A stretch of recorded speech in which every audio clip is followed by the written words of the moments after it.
Okay, a little demonstration here on how to properly flash a window on the exterior. Just a piece of scrap aluminum. Since this is 5 Dutch lap, my pieces aren't very wide, so I'm going to use some scrap aluminum I had in the trailer.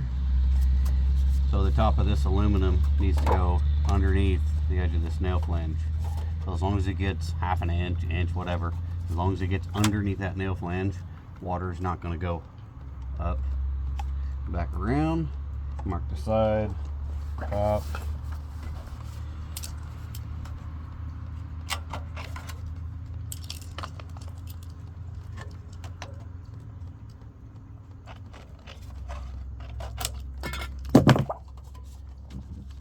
This is going to go right up against the edge of that window. Bottom of the frame of that window. Nice and tight. Then whenever I foam on the back side, it cannot come out this way.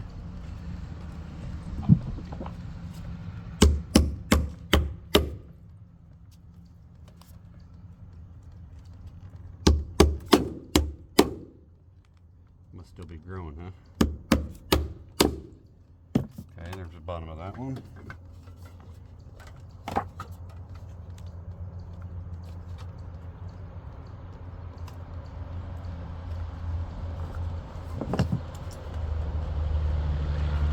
You don't need to square this up. Just gotta get decently straight cuts. Clean up your mess as you go, saves time. Again, slides all the way up against the edge of that window.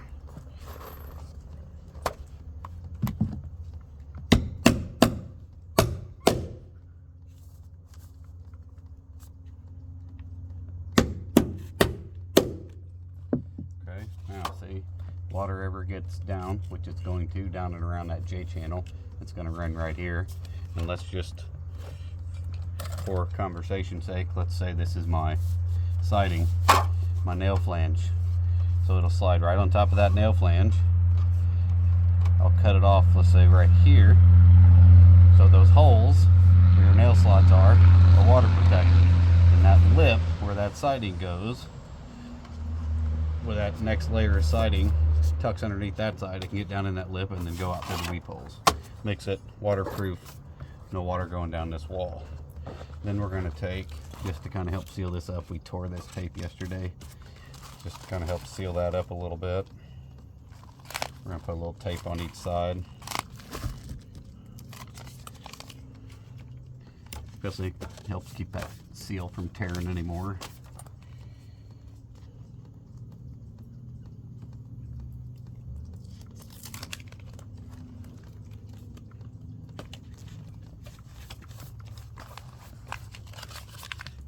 And I do like to keep my nail heads taped, so if you don't cover that, especially right here at the bottom of the window where all that water is going to be, just tape it off.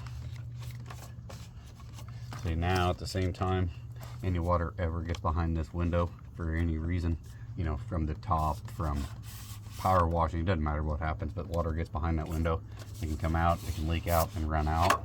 If it gets underneath this window, it can still run out. See, it doesn't. You take this off, where's that water going to go? Nowhere. It's going to stay inside and rot that windowsill out. This way it can come out. This Tyvek house wrap should keep it watertight. Shouldn't leak through it. Unless you get a hole like this. I don't know if you can see in the picture, but I'll tape that right now just to cover that hole up. Got Tyvek tape in my pocket too, so that works just as well. Main thing is cover the hole, seal it. I don't care what you use, just make sure it's protected. Make sure it's right by the manufacturer too.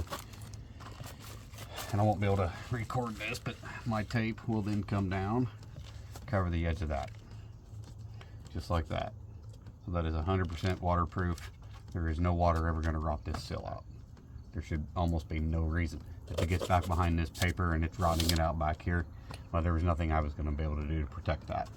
So I will do this on every single one of my windows, all the way around. I'll do the same thing, if you can see in the picture, but I'll do the same thing on this door.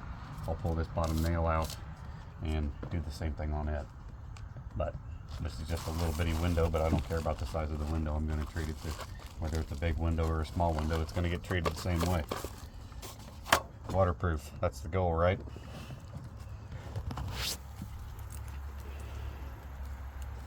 See, I'll do the same thing on this door.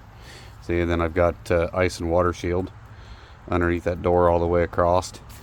It runs up underneath. My stretch tape is taped to the top of that. This ice and water shield actually runs, right here's the seam. It actually runs all the way around this corner, wraps around that corner about 3 inches, runs all the way down to that corner, wraps around that corner about 3 inches, pretty close. But so I used the stretch tape because this door was so big, if we scratched regular thin tape, it wasn't going to seal up. So any water ever gets underneath that door for whatever reason, say somebody comes in here and does what I wouldn't do, brings their concrete patio all the way up to the bottom of the door, then water ever gets down inside of there, the silicone underneath that door is going to keep it watertight, but then water can always leak out and run down here. And with hardly any fasteners in that thing, with quality ice and water shield, I don't know what, this is the Grip Right, one of the Grip Right ones. So it's actually, I've got it about an inch underneath the edge of that, my OSB, so it's even more watertight there. So got to keep that water out, fellas. See, there's a little hole right there. I'll push more silicone in there, because I noticed yesterday when we pushed the door in, it actually bulldozed some of that silicone to the back. So I'll put a little more silicone inside of there. I'll take this nail out first, put a little more silicone inside of there, make a little piece of flashing to put underneath that. And I won't run it that far because I don't even know that it's going to have siding underneath it. But I'll run it down just to, like I said, J-channel. Water gets between the J-channel and the door, which it's guaranteed it's going to happen. It's got a place to get out and run out. So always a path of least resistance. Treat it right, or it'll treat you wrong.